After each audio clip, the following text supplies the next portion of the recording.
بسم اللہ الرحمن الرحیم۔ السلام علیکم ورحمۃ اللہ وبرکاتہ۔ شائقین فارسی کو فارسی کلاس میں خوش آمدید۔ ہم پڑھ رہے ہیں اردو فارسی قاعدہ۔ اس کے اندر آج ہم 12 نئے مصادر سیکھیں گے۔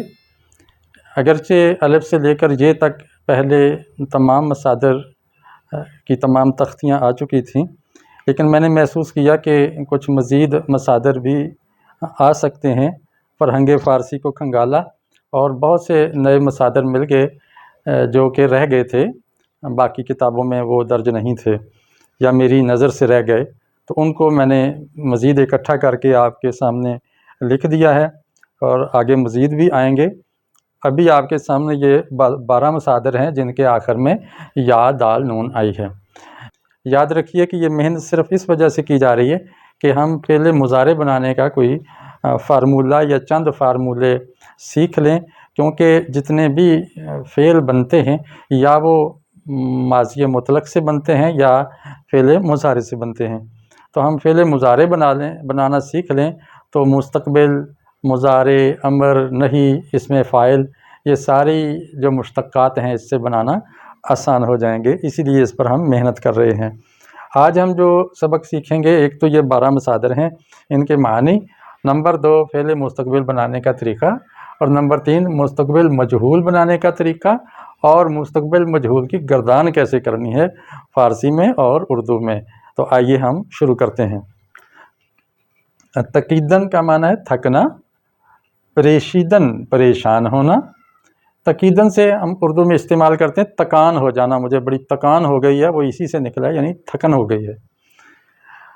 اور پریشیدن کا معنی پریشان ہونا، تو یہ اسی سے ملتا جلتا اردو میں ہے۔ پکیدن ہوتا ہے پھٹنا، ترکیدن بھی پھٹنا ہوتا ہے، تیرے کاف ترکیدن، اور پکیدن کا معنی بھی پھٹ جانا، جیسے گولا پھٹ جاتا ہے۔ پلاسیدن مرجھا جانا، مرجھانے کے لیے پجمردن بھی آتا ہے، تو پلاسیدن مرجھا جانا۔ خشکیدن خشک ہو جانا، ٹھٹر جانا۔ اور خنیدن مشہور ہو جانا یا گانا بجانا۔ خنی اگر کہتے ہیں جو ساز بجا کے گاتے ہیں، خنیہ گر، تو خنیدن۔ دوسیدن پلستر کرنا، لیپ کرنا، لپائی کرنا۔ اور رخیدن کا معنی ہے ہانپنا، اور رفیدن روٹی لگانا، تنور کے اندر روٹی لگانے کو رفیدن کہتے ہیں۔ رندیدن رندہ کرنا، جیسے اردو میں کہتے ہیں رندہ، لکڑی کو چھیلتے ہیں رندے کے ساتھ۔ شکنجیدن کسنا، شکنجا اسی سے بنا ہے۔ اور زغیدن نچوڑنا، ٹپکانا یا ٹپکنا، اس کے لیے اور بھی مصادر آتے ہیں اسی کے مترادف۔ زغیدن کا معنی ہوتا ہے نچوڑنا یا ٹپکانا۔ اب اس کا مستقبل بنانے کا طریقہ ہم سیکھتے ہیں۔ بہت آسان طریقہ ہے۔ سب سے پہلے مصدر کا نون ہٹا دیں، تو یہ ہم نے ہٹا دیا۔ تقیدن سے تقید، پریشید، پکید یہ بن گیا۔ دوسرا سٹیپ ہے کہ اس کے شروع میں ہم خواہد لگا دیں، خواہد، سب کے شروع میں ہم خواہد لگا دیں، تو یہ فعل مستقبل بن جائے گا۔ خواہد لگانے سے تو بن جائے گا خواہد تقید۔ اردو میں کیسے بنائیں گے؟ تقید میں نے تھکا، وہ تھکا، تو اس کے مستقبل بنانے کے لیے آ جائے گا تھکے گا، تھکے گا، وہ تھکے گا۔ اور خواہد پریشید وہ پریشان ہوگا، خواہد پکید وہ پھٹے گا، خواہد پلاسید وہ مرجھائے گا۔ تو بڑی یہ اور گا آتا ہے۔ اب اس کا فعل مستقبل مجہول کیسے بنانا ہے، تو اس کا بھی بہت آسان طریقہ ہے۔ ہم نے مستقبل معروف اس طرح بنایا کہ ماضی سے پہلے خواہد لگایا۔ اب مجہول کے اندر یہ ہوگا کہ خواہد بعد میں آ جائے گا، اور مجہول کی علامت شد یہاں پہ آ جائے گا۔ تو کیسے ہو جائے گا؟ آپ پریشید ہے نا، پریشیدن سے پریشید ہم نے ماضی مطلق بنا لیا، اور ہے پریشیدہ خواہد شد، تو یہ شد مجہول کی علامت خاص ہے، اور یہ جو خواہد پہلے لگا تھا یہاں پہ وہ بعد میں آ گیا، یعنی بیچ میں آ گیا ہے، اور ہے بھی بڑھ گئی ہے۔ پریشیدہ خواہد شد، ترجمہ کیا بنے گا؟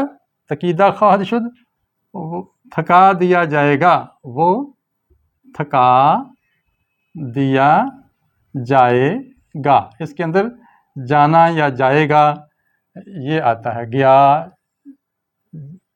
جانا یا جائے گا۔ اردو کے اندر مجہول کے لیے یہ فعل آتا ہے اضافی، اور فارسی میں شد آتا ہے۔ تو یہ ہے مستقبل مجہول بنانے کا طریقہ۔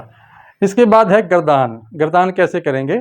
تو گردان میں دیکھیں آپ کو ایک سیغے کے اندر 1 2 3 لفظ نظر آ رہے ہیں، ان میں سے ہم ایک کو گھمائیں گے، ایک کی گردان کریں گے، باقی اسی طرح آ جائے گا۔ وہ کس کی کریں گے؟ وہ ہم اس خواہد کی کریں گے۔ خواہد کی جمع آ جائے گی خواہند، پھر خواہی، خواہید، خواہم اور خواہیم۔ تو ہم خواہد کی گردان کر دیں گے، باقی اسی طرح شد لگتا جائے گا، اور پریشیدہ بھی اسی طرح ہم لکھتے چلے جائیں گے۔ تو گردان یوں کریں گے: پریشیدہ خواہد شد، پریشیدہ خواہند شد، پریشیدہ خواہی شد، پریشیدہ خواہید شد، پریشیدہ خواہم شد، پریشیدہ خواہیم شد۔ تو اس طرح ہم اس خواہد کو گھمائیں گے۔ معروف میں بھی ایسے ہی ہوگا، صرف خواہد گھومتا ہے، اسی کی گردان ہوتی ہے، باقی بعد کے افعال اسی طرح تکرار کے ساتھ آتے جاتے ہیں۔ وہ تھکا دیا جائے گا، وہ تھکا دیے جائیں گے، تو تھکا دیا جائے گا، تم تھکا دیے جاؤ گے، میں تھکا دیا جاؤں گا، ہم تھکا دیے جائیں گے، یا میں پریشان کیا جاؤں گا، تم پریشان کیے جاؤ گے۔ تو اس طرح کر کے اردو میں تو آپ کر ہی لیں گے انشاءاللہ۔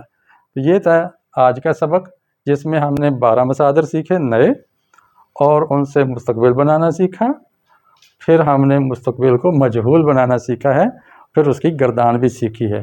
امید ہے کہ آپ کو سمجھ آئی ہوگی۔ کل انشاءاللہ ہم نئے مصادر سیکھیں گے اور ایک نیا فعل سیکھیں گے۔ ابھی کے لیے اتنا کافی ہے۔ میں گزارش کروں گا کہ ویڈیو اگر آپ کو پسند ہے تو لائک کیا کریں، کیونکہ یوٹیوب دیکھتا ہے کہ لائک اس کو کتنے مل رہے ہیں، اس لحاظ سے پھر اس کو زیادہ فروغ دیتا، پھیلاتا ہے، اور بہت سارے لوگوں کا فائدہ ہو جاتا ہے۔ اس لیے اس کو لائک ضرور کیا کریں اگر پسند آتی ہے تو۔ میں پہلے لائک نہیں مانگتا، اگر پسند آ گئی ہے تو اس چیز کو لائک کیجئے اور دوسروں کے ساتھ بھی شیئر کیجئے۔ السلام علیکم ورحمۃ اللہ وبرکاتہ۔